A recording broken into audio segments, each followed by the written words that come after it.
नमस्कार साथियों। आज बात करेंगे कि जो भी छात्र सिविल कोड कलर की जियो जान से तैयारी कर रहे थे, जिनको लग रहा था कि इस बार हम नौकरी ले लेंगे और जो पैटर्न बदल गई तो उनके कारण उनको जो सदमा पहुंचा है वो शायद बर्दाश्त करने लायक नहीं है। मुझे लगता है कि जो भी पैटर्न था तो वो सिविल कोड के जो कन्वेंशनर समिति थे उनको ये आगाह कर देना था। खैर अब नहीं हो पाया तो ये आपके हाथ के भी नहीं है और मेरे हाथ के भी नहीं है। ये अब जो हो गया सो हो गया।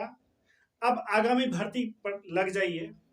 और एक कहानी इसके बीच में हम सुनाते हैं, हो सके उस कहानी को सुन के आप थोड़ा मोटिवेट हो जाए, आपके आत्मा को थोड़ी सी तसल्ली मिल जाए। क्योंकि जो भी छात्र हैं उसमें से जो तैयारी नहीं किए उनका तो हम नहीं कह सकते हैं, लेकिन जो छात्र तैयारी किए हैं वो सब होपलेस हो गए हैं। बहुत छात्र होपलेस हो गए हैं। हम देखे हैं जो एएसओ का एग्जाम दिए थे, हाई कोर्ट एएसओ, ठीक है, तो उसमें जो छात्र का नहीं हुआ वो भी इसमें बैठे थे, उनका भी एग्जाम अच्छा नहीं गया। उनको लग रहा था कि उसमें मेरा पास हुए हैं, मेरिट से आउट है तो इसमें हो जाएगा, लेकिन कहीं न कहीं किसी न किसी कारण बस सब चीज बदल गया। आप तो जानते ही हैं। वीडियो को अंत तक देखिएगा, एक कहानी आपको सुनाएंगे, बहुत ही दिल को तसल्ली मिलेगा और बहुत बेस्ट कहानी है, ठीक है। और देखिए जो भी आगामी भर्ती आ रही है आपके पास, अगर ग्रेजुएशन लेवल पर भरे होंगे सिविल कोड तो आपके पास बीएसओ का ऑप्शन है, बिहार सीजीएल का ऑप्शन है, बिहार दरोगा का ऑप्शन है, बीपीएससी का ऑप्शन है, अन्य सारी अपॉर्चुनिटी है, उसको तैयारी करिए, होपलेस मत होइए। सबके साथ हुआ है, आपके साथ नहीं।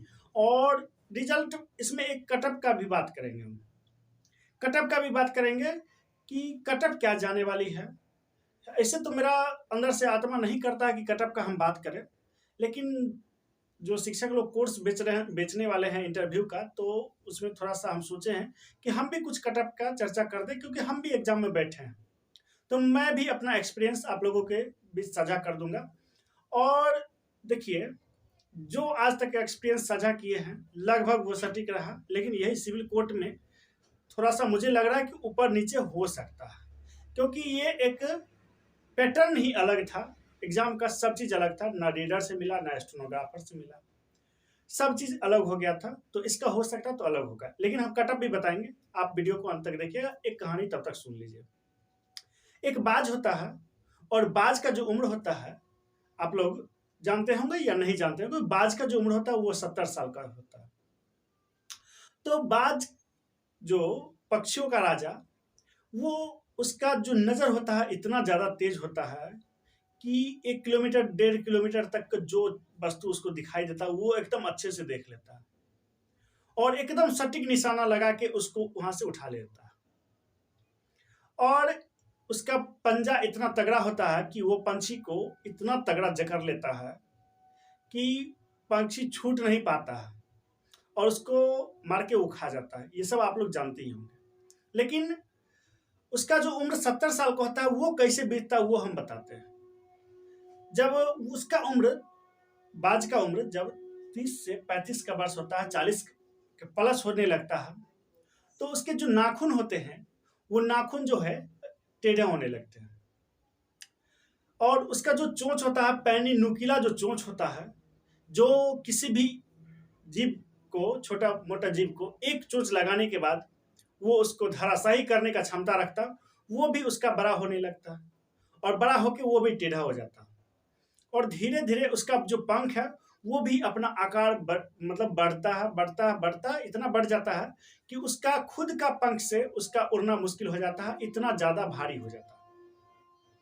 तो अब इसको 70 साल काटना है, तो ये क्या करेगा? तो ये क्या करता है कि जब ये अवस्था आ जाती है तो ये बाज एक बहुत बड़ी पहाड़ी पर, जहां शांत इलाका है, वहां चला जाता है। और वहां जाने के बाद ये अपने नाखून को बार बार उस पहाड़ी पर रगड़ता है, बार बार पहाड़ी पर रगड़ता है ताकि ये नाखून टूट जाए। और रगड़ते रगड़ते एक दिन ऐसा आता है कि ये नाखून उसका टूट जाता है। और टूट जाने के बाद, दोनों पंजा का नाखून टूट जाने के बाद फिर से वह नई नाखून वहां जमता है, नई नाखून जन्म ले लेता है। और फिर उसको क्या करता है कि वो अपने चोंच से, जो पुराने वाले चोंच है, उससे वो अपना जो पंख रहता है, वो मोटा मोटा पुराना पंख, उसको नोच नोच के वो क्या करता है, लहूलुहान हो जाता है।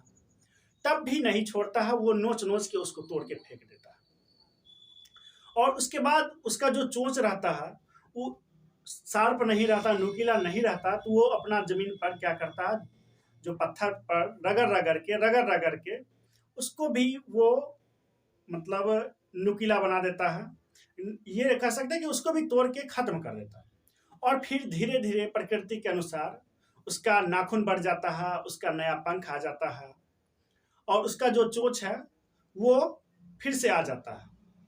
और इसमें वो बहुत दिनों तक भूखा भी रह जाता है, क्योंकि वो शिकार भी नहीं कर पाता, उसके पास शिकार करने का साधन तक खत्म हो जाता है। तो इस कहानी के माध्यम से हम ये कहना चाहते हैं, देखिए, और उसके बाद वो जो बाज है, फिर सब चीज सही होने के बाद फिर आसमान में नई ऊंचाई को छूने लगता है। तो इस कहानी से हम आपको ये बताना चाहते हैं कि अगर आप सिविल कोर्ट की तैयारी करते थे और किसी कारण बस आपका अच्छा नहीं गया, तो जिसका अच्छा नहीं जाता है तो उसके साथ कोई खड़ा नहीं रहता, लेकिन जिसका अच्छा जाता है उसके साथ सब खड़ा रहता है, जिसका रिजल्ट आएगा उसके साथ सब खड़ा रहेगा। आप कितना मेहनत की ये कोई मायने नहीं रखता, आपका रिजल्ट हुआ तभी मायने रखता कि आप कितना मेहनत किए। तो वो बात से आप सीख सकते हैं कि जब उसका 40-45 उम्र होने के बाद फिर से वो एक नई शुरुआत कर सकता है, तो आप और हम क्यों नहीं कर सकते हैं। अभी आपके सामने में बहुत सारी वैकेंसियां हैं, एनटीपीसी भी रेलवे का है, वो सब आप तैयारी कर सकते हैं। और कटअप की बात रही तो मैं एक रेंडमली बता देता हूं, आपका कमेंट में कहिएगा, क्योंकि कोर्स में देखिए कमेंट में बताइएगा कितना मार्क्स आ रहा है। लेकिन एक बात है कि देखिएगा आप, और हम भी देखे हैं कि विद्यार्थी निकलता है ऑब्जेक्टिव, जब एग्जाम रहता है तो घर आने के बाद उसका 60 रहता है एग्जाम में, तो घर आने के बाद 45 हो जाता है, और नंबर आने के बाद 40 हो जाता है, ऐसा होता है। लेकिन ये डिस्क्रिप्टिव है, तो मुझे पता नहीं चल रहा है कि कुछ ही ऑब्जेक्टिव तो अगर 20 में 20 बनाए होंगे, 20 में 20 और 30 50, 30 और 20 50, ऐसा किसी का क्षमता नहीं था कि 30 20 50 करके पूरा पूरा ऑब्जेक्टिव बना ले।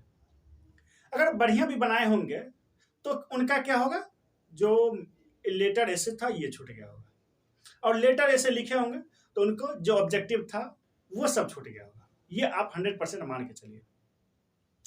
तो अब कैसे लोग बता रहे हैं कि मेरा 45 आ रहा है, मेरा 50 आ रहा है, ये समझ में मुझे नहीं आता। क्योंकि जो सब्जेक्टिव होता है डिस्क्रिप्टिव, उसमें आप कहाँ पूर्ण विराम लगाते हैं, कहाँ कोमा लगाते हैं, कहाँ डबल कोमा लगता है, ये सब वहां पर देखा जाता है और नंबर वहां पर काट लिया जाता है। आप क्या लिखे उसके अनुसार भी नंबर काटा जाता है, कहाँ पर पैराग्राफ चेंज करना था ये सब पर भी नंबर काटा जाता है। आप स्पेलिंग गलत लिखे इस पर भी नंबर काटा जाता है। तो पता नहीं ये सब कैसे अपना नंबर बयां कर रहे हैं। अगर हो सकता है तो सही भी होगा, किसी का कम भी हो सकता है। तो मोटा मोटी हम कटअप का बात करें, सब लोग वीडियो बना ही दिए हैं, तो आप कटअप जो देखिएगा तो वो कटअप कितना होने वाला है, लगभग मैं मोटा मोटी बात कर रहा हूँ, इसी कैटेगरी में सब आएंगे, कम नहीं जाने वाला है। कम नहीं जाने वाला है क्योंकि 2600 स्टूडेंट ही उसको सिलेक्शन में लेना है, और रिजल्ट दिया है 42,000। तो 42,000 में 2600 कुछ न कुछ क्रीम होंगे ही, जो हॉपलेस भी नहीं होंगे, एग्जाम में अच्छा से दिए होंगे। तो उसमें से लगभग मुझे लग रहा है कि अगर आप 50 के आसपास हैं, 50 के आसपास हैं, 50 से 52 हो जाए, या 50 से 2 घटा दीजिए जनरल का, 50 52 54 के आसपास, तो आप सेफ हैं। और बाकी आप अपना कैटेगरी के अनुसार जो प्रारंभिक परीक्षा का रिजल्ट आया था उसके अनुसार अपना मार्क्स थोड़ा कम कर लीजिएगा, और आपको वही मार्क्स रहने वाला है। और देखिए इंटरव्यूअर का ज़्यादा टेंशन नहीं लीजिएगा, इंटरव्यू में कुछ ज़्यादा नहीं पूछा जाता। ये पूछेंगे कि बिहार का राज्यपाल कौन है, उसके बाद ये कुछ आपका व्यवहारिक जीवन से क्वेश्चन रहेगा। ज़्यादा परेशान करने वाली क्वेश्चन नहीं रहती, एकदम कंफर्ट रहिए, ठीक है। ज़्यादा परेशान आप होइएगा तो आपका इंटरव्यू खराब हो जाएगा। और अगर इसमें अच्छा कर लिए होंगे इस पेपर में, तो आपको इंटरव्यू में कोई कितना नंबर दे दे उससे कोई फर्क नहीं पड़ता, आपका मेरिट बन जाएगा। और देखिए पियून का एग्जाम भी जल्द ही होने वाला है, उसका भी डेट कहीं अगर पता चला तो आपको हम बताएंगे। तब तक के लिए अगले वीडियो में मिलते हैं आपको फिर से। और चैनल पर में नए होंगे तो सब्सक्राइब कर लीजिएगा, बेल आइकन को जरूर दबा दीजिएगा। और कहानी कैसा लगा ये आप हमको कमेंट जरूर कर दीजिएगा। जय हिंद।